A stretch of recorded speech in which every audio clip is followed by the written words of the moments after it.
네, 꿈은 이루어진다. 우리나라 U20 대표팀이 나이지리아를 꺾고 4강에 진출했습니다. 아직도 그 감동이 좀 가시지 않고 있습니다. 네, 그렇습니다. 네. 저는 울기까지 했는데요. 예.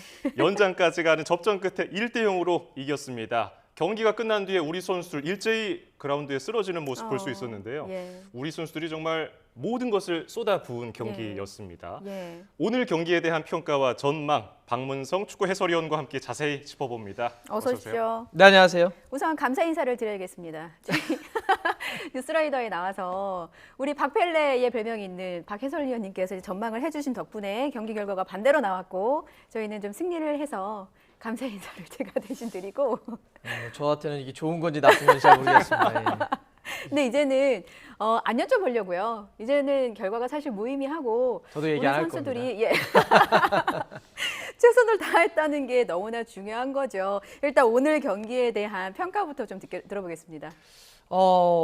굉장히 조마조마했던 것 같아요. 이 승부가 연장전으로 가버렸기 때문에 네. 사실 연장전까지 갔을 때는 정말 이거는 승부차기까지 가야 되나?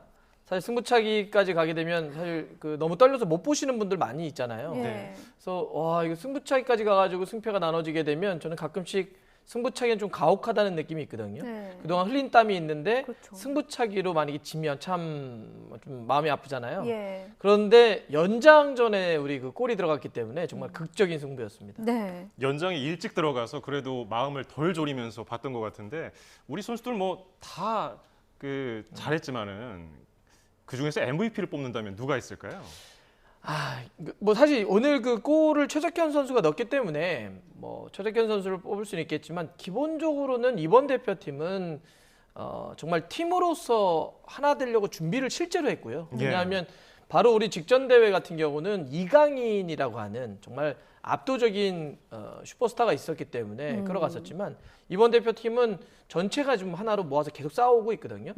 물론 이제 오늘 경기만 놓고 보면은 정말 너무 극적인 상황에서 극적인 골을 넣었던 최석현 선수를 꼽을 수는 있을 것 같습니다. 예, 극적인 상황에서 골을 넣었다고 했는데 이번 대회 경기력을 쭉 보면 우리 선수들이 세트피스에 정말 강점인 것 같거든요. 네. 최석현 선수의 골도 세트피스 상황에서 들어갔는데 그 상황을 좀 설명해 주세요.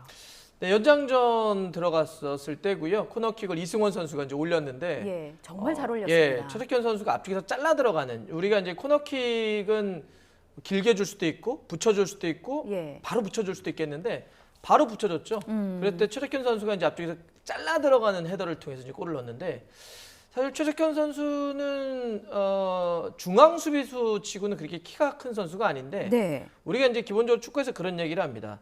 물론 키가 크면 높이가 있기 때문에 헤딩을 잘할 수는 있죠. 예. 그런데 높이만 가지고 헤딩을 잘할 수는 없습니다. 그럼 뭐가 있어야 됩니까? 발이 좋아야죠. 와. 만약에 이제 키가 큰 선수가 가만히 서 있다고 생각해 보세요.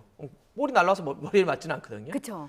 높이가 있다고 하더라도 그 쫓아가서 볼이 떨어지는 위치에 낙구 지점으로 찾아가는 발이 성실해야 되고 발이 좋아야 되는데 최석현 선수는 지금 뭐 프로필에 따라서 좀 다르긴 하지만 중앙 수비수 치고는 178 혹은 어떨 때는 한 180 이렇게 나와 있는데 예. 큰 키가 아니죠.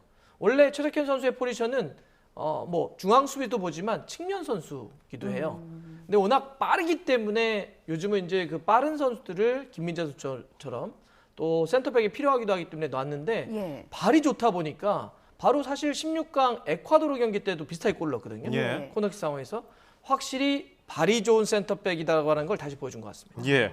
그러다 보니까 요즘 또 센터파기에는 키 큰 선수를 주로 놓는 게 전통적이었는데 이처럼 좀 작지만 빠른 선수를 많이 넣으면서 파고 들어가서 그 방향만 살짝 바꿔놓는 마치 2002년도에 안정환 선수가 이탈리아전에서 골든볼을 넣을 때 머리 살짝 돌려서 각도를 바꿔놓은 것처럼 이렇게. 네. 예, 그렇게 골을 넣었는데 그러면은 선수들끼리 한 팀으로 뭉쳐서 약속된 플레이가 딱 발현됐다고 볼 수 있을까요? 그럼요. 예, 그러니까 일단 잘하시네요. 헤딩 하시는 거 보니까. 저 잘합니다. 제가 왕년의 그 스트라이커. 이미 한 골 들어갔네요. 이미 네. 들어갔습니다. 예. 그러니까 이번 대표팀 같은 경우가 좀 대회전에 고민이 좀 많았어요. 그러니까 여러 가지 경기력 평가를 하는데 그동안 바로 직전에 우리가 결승전까지 갔던 이강인 선수 있었을 때 예. 그 대표팀과 놓고 보더라도 그랬고 또 준비하는 과정에서 경기력을 어떻게 더 끌어올려야 될까 조금 부족한 느낌이 있다라고 하는 고민이 있었습니다. 그러면 이제 그런 현실 속에서 김문중 감독은 어떤 판단을 했냐면, 자 그러면 우리가 경기력이 피파 본선 대회 갔을 때 상대를 월등하게 제압하면서 공격 축구를 할 수 없다면 현실적으로 한번 가져가 보자. 그러면 수비를 두껍게 한 상태에서 우리가 공격을 할 수 있는 건 두 가지가 있죠. 하나는 수비가 두껍기 때문에 카운터 어택을 치는 예. 빠른 속공을 치는 게 하나가 있고요. 두 번째는 볼이 정지되어 있는 상태에서 공격을 할 수 있는 바로 세트피스입니다. 프리킥이나 코너킥 같은 상황은 사실 확률 게임이기 때문에 이 두 가지에 상당히 집중을 했어요. 그래서 이번 대회 골을 우리가 넣는 걸 보면 8골을 넣었는데 네. 놀라운 건 이 8골 중에 꼭 절반인 4골이 다 세트피스예요. 그러니까 이것은 그렇게 대회 전부터 김문중 감독 체제에서 준비해왔던 약속이고 이런 약속했던 패턴을 경기장에 들어가서 잘 구현해내는 선수들의 집중력 정말 칭찬을 좀 해야 될 것 같습니다. 연습을 얼마나 했나 싶어요. 사실 네. 말씀하신 것처럼 8골 중에 4골이 절반이 세트피스로 들어가려면 그 뒤에는 정말 저희가 상상하지도 못하는 수많은 선수들의 피와 땀이 물들어 있지 않을까 싶습니다. 저희 김은중 감독의 인터뷰가 저희가 그래픽으로 준비되어 있었거든요. 한 번만 다시 보여주세요. 경기 끝나고 울먹이셨어요. 사실 이렇게 경기 중에 볼 때는 벤치에서 볼 때는 사실상 거의 무표정이었거든요. 그런데 경기 끝나고 인터뷰할 때는 울먹이셨어요. 특히나 저는 이 멘트가 참 와닿았는데 대회 전에 인정받지 못했던 선수들이 잘 따라와줘서 정말 자랑스럽다. 예, 우리 장호선 앵커는 거의 오열을. 아니 스타 선수라든지 언론에서 주목받는 선수가 상대적으로 4년 전보다 적었잖아요. 작년에는 딱 예. 이강인 선수가 딱 예, 눈에 4년 전에 들어왔는데. 이강인 선수가 있기 때문에 예. 스포트라이트를 받고 그러면서 대표팀도 같이 덩달아서 빛을 받았는데 이번에 선수들 좀 서운하면서 그래서 더 똘똘 뭉친 것 같기도 해요. 마음고생도 많이 했을 것 같고요. 아무래도 동기부여나 자극이 좀 됐겠죠. 예. 그래서 아까 제가 말씀드렸던 것처럼 이번 대회를 더 팀으로 준비했던 거예요. 그래서 대회 전에도 그랬고 계속 뭐 프랑스를 처음에 잡았을 때부터도 그랬지만 김문중 감독은 특정 선수를 언급하지 않습니다. 실제로 그랬기 때문에 그래요. 이번 축구를 보면서 다시 한번 우리가 좀 그런 거를 생각할 수 있을 것 같아요. 그러니까 이게 아무리 위대한 개인이라도 그 위대한 팀을 넘어가는 사람은 없거든요. 그러니까 물론 좋은 개개인들이 있어야 좋은 팀이 되긴 하지만 만약에 그 개개인들이 나 잘났어. 나만 최고야라고 한다면 좋은 팀으로 발현될 수 없겠죠.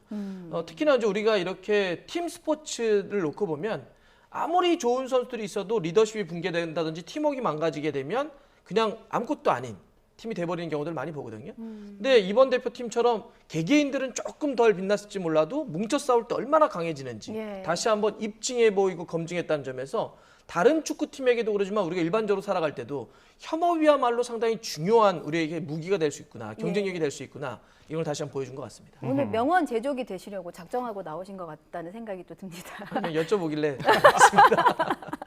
울림이 있는 그런 표현이었어요.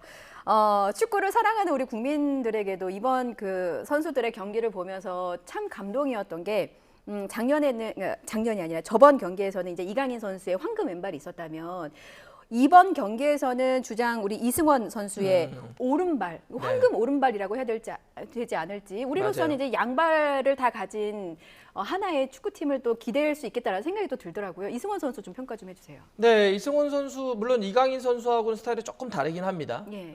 일단 미드필더 쪽에서 상당히 좀 많이 뛸 수 있는 선수고요. 오른발을 상당히 잘 쓰는데 이 선수도 참 놀랍죠. 대회 전에는 그렇게까지 주목되진 않았었지만 대회가 딱 열리고 났을 때는 우리가 8골을 총 넣었다라고 했는데 그중에 5골을 만들었어요. 예. 그러니까 하나의 골과 4개의 어시스트를 기록을 했습니다.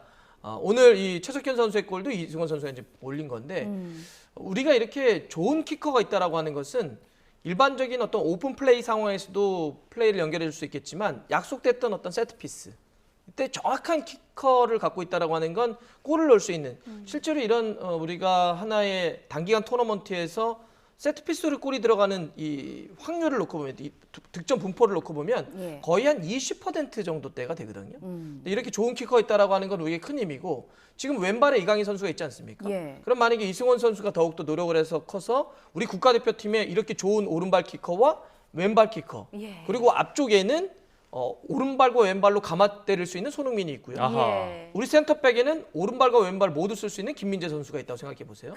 정말 이게 우리 사람도 척추가 중요한 것처럼 예. 축구도 코어 라인이 상당히 중요한데 코어 라인을 완전히 이룰 수 있기 때문에 지금 이런 선수들의 성장은 상당히 우리에게도 한국 축구에도 큰 어떤 선물이라고 할 수 있을 것 같습니다. 예, 벌써부터 4년 뒤그 북중미 월드컵이 기대가 돼요. 지금 선수들이 무럭무럭 자라가지고 예. 3년 뒤군요. 3년 뒤에 또 월드컵에 나갈 네. 수 있는 거 아니에요. 자, 그러면 오늘 수비 칭찬도 좀 해보려고 해요. 사실 기록을 보면요. 그 대한민국이 슈팅 3개, 나이지리아 16개, 유효 슈팅, 그 골문으로 향하는 거는 대한민국이 1개, 나이지리아 5개. 수비를 정말 열심히 했다는 기록으로 볼 수 있는데 파상 공세를 어떻게 조직력으로 잘 막아냈다고 보십니까? 네, 물론 이제 우리 센터백이 오늘 그 발빨랐던 최석현 선수 있고요. 또 잉글랜드 브랜트포드에서 오퍼를 공식적으로 받았던 김지수 선수가 있죠. 뭐 제2의 김민재라는 평가도 받고 있는데 예. 이런 센터백 2명의 어떤 힘, 또 김준홍 골키퍼의 어떤 세이브 이런 것도 볼 수 있겠지만 전체적으로는 우리 대표팀이 굉장히 앞쪽에서부터 헌신적이에요. 저는 이 오늘 예를 들어서 공격을 할 때 앞쪽에서부터 뛰었던 이영준 선수부터 저는 칭찬하고 싶어요. 수비를 얘기하자면. 예. 원래 스트라이커이기 때문에 이영준 선수는 그러면 이제 뭐 골을 넣거나 슈팅을 때릴 때만 뭐 역할을 할 수도 있겠지만 이렇게 최전방에 있는 이영준 선수는 정말 쉬지 않고 뛰더라고요. 앞쪽에서 저렇게 수비를 먼저 해주고 눌러주고 이렇게 해야지만 사실 수비가 완성될 수 있고 앞쪽에 있는 공격수들이 뛰지 않는다? 그러면 뒤에 있는 미드필더와 수비수들은 현장의 말로 정말 죽습니다. 안 뛰어주니까요.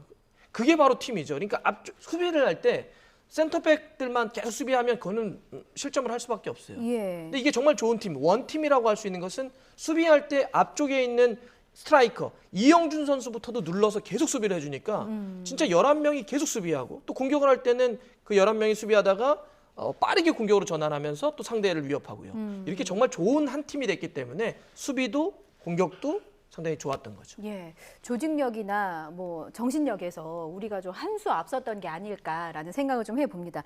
그런데 현실적으로 제가 뭔가 이제 그 어린 선수들을 보면서 엄마의 마음으로 정말 너무 힘들겠다. 그리고 이제 경기 끝나고 나서 이제 다들 좋아하긴 합니다만 아무래도 필요한 기색이 역력해서 걱정도 돼요. 이게 이제 계속해서 경기를 연속으로 치르다 보니까 쉽지 않을 텐데 체력적으로 또 정신적으로 이런 부분들은 또 어떻게 선수들을 좀 감싸야 될까요? 오늘 그 이제 연장전까지 갔잖아요. 예. 그리고 후반 한 중반 이후부터는 확실히 좀 힘들어하는 게 좀 보이더라고요. 그래서 이렇게 보면서도 좀 걱정되기도 했었는데 그래도 다행인 것은 이제 우리의 4강 경기 이탈리아랑 붙게 되는데 그때까지는 4일을 쉴 수 있습니다. 네. 네, 그전엔 3일을 쉬고 이번에 경기를 했기 때문에 그랬는데 예. 일단 4일을 쉴 수 있다는 거고 또 제가 이제 이렇게 월드컵이나 토너먼트, 뭐 올림픽도 그렇고요. 경기할 때 선수들에게 이럴 때 질문을 좀 많이 해봤었거든요. 진짜 4강까지 오느라고 진짜 힘들 텐데 예. 체력이 어떻게 되냐 그랬더니 항상 이런 타이밍에서 하는 말들이 비슷하게 얘기합니다. 뭐라고 합니까? 이 정도 올라왔으면 2경기는 선수들 이 악물고 뛴다고요. 그러니까 만약에 이렇게 한 시즌을 풀로 치러라. 그럼 못 합니다. 그렇죠. 힘드니까. 뭐 3일, 4일 간격으로 한 시즌을 하라고 못 하는데 뭐 몇 경기 치르는 거 선수들이 좀 지금 굉장히 기세가 올라왔잖아요. 예. 그러면 물론 좀 힘들겠지만 특히 20세 이하 선수들이잖아요. 예. 회복이 굉장히 빠른 선수들이기도 하고 그래서 심리적으로 집중을 하고 그러면은 저는 될 거다. 그리고 뭐 힘든 거는 상대 이탈리아도 마찬가지겠죠. 알겠습니다. 최석현 선수 경기 끝나고 인터뷰하면서 사실 체력적으로 연장 가면서 좀 힘들어서 고비였다고 이번 경기 힘들죠. 고비였다고 얘기를 했어요. 근데 이제 말씀하신 것처럼 우리가 만약에 2연승만 하면은 우승컵을 들어올릴 수 있는 그런 상황이기 때문에 9번만 이기면 진짜 이기는. 저는 이긴다고 얘기하진 않겠습니다. 확답을 안 하셨어요. 어쨌든 지금 이제 선수들의 기세가 올랐기 때문에 남은 경기 뭐 태극기 달고 국가대표로서 열심히 뛰어보자 이런 기세가 대단한 것 같은데 그러면 이제 감독 입장에서는 남은 이제 2경기 전술을 어떻게 세울까 고민이 정말 많을 것 같아요. 프랑스전에서는 우리 조별 경기 첫 경기였죠. 선수비 후 역습. 에콰도르전 16강에서는 공격 위주였고 오늘은 또 수비에 좀 더 힘을 준 것 같고 이번에는 이탈리아전 어떻게 전술을 만들까요? 큰 컨셉은 바꾸지 않을 겁니다. 그러니까 일단 수비를 좀 강하게 세우려고 하는 것은 바꾸지 않을 거예요. 그러니까 이탈리아가 지금 4강에 오른 팀이 우리, 이탈리아, 우루과이, 이스라엘입니다. 예. 이 중에 누가 우승을 할 거냐라고 한다면 아마 그냥 뭐 일반적으로 객관적으로 확률을 한번 따져본다면은 이탈리아에게 많이 걸릴 겁니다. 그래서 이탈리아가 지금 살아남은 팀 중에 제일 세요. 예. 실제로 지금 올라오는데도 보면 잉글랜드 16강에서 이겼고요. 그다음에 8강에서 콜롬비아를 꺾었습니다. 이런 이탈리아를 상대로 해서 우리가 전술을 갑자기 공격적으로 전환한다든지 이게 쉽지 않을 겁니다. 일단 기본적으로 우리가 준비했던 대로 수비적으로 가겠죠.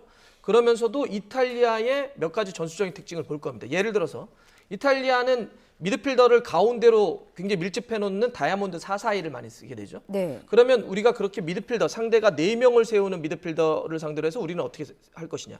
기본적으로 수비적으로 하겠지만 상대의 강점. 우리가 이제 전술이라고 하는 건 한마디로 얘기하면 상대가 잘하는 걸 못하게 하면 되고요. 그렇죠. 우리가 잘하는 걸 더 잘하면 됩니다. 그렇죠. 그러니까 우리가 잘했던 수비는 더 잘하면 되고요. 상대가 잘하는 미드필더 쪽에서의 숫자 싸움.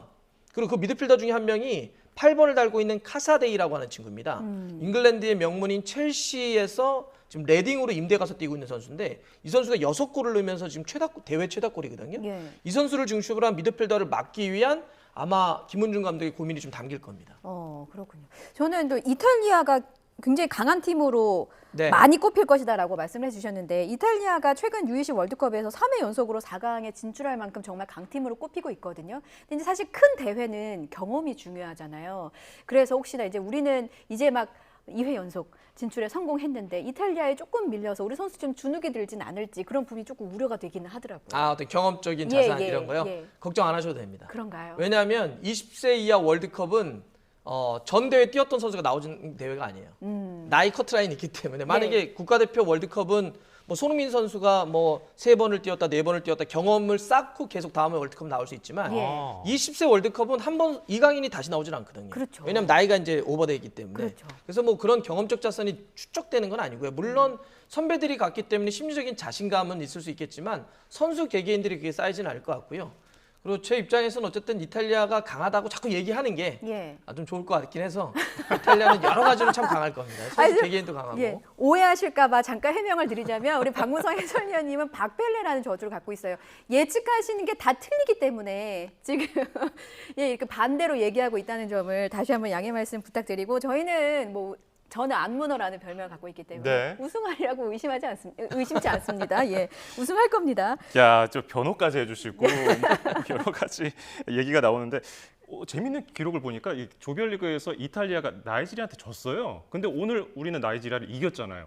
이렇게 보면은 누가 더 강하다, 약하다 이런 얘기를 못할 것 같은데 이런 차이는 어디서 나오는 걸까요? 네, 이게 바로 이제 연령별 대회의 특징이기도 하죠. 물론 뭐 국가대표팀이 나가는 월드컵에서도 종종 그런 일이 벌어지긴 하는데 20세 이하 월드컵, 즉 나이가 어린 선수는 뭐 18부터 20살 이 정도의 선수들이 나오는 대회이기 때문에 그러면 팀도 그렇지만 사실 선수도 아직 완성이 된 선수들이 아닙니다. 예. 완성이 됐지 않았다는 얘기는 이 경기력의 어떤 기복이라든지 외부 변수에 따라서 다양하게 어떤 이 경기력의 차이가 벌어질 수 있다는 거죠.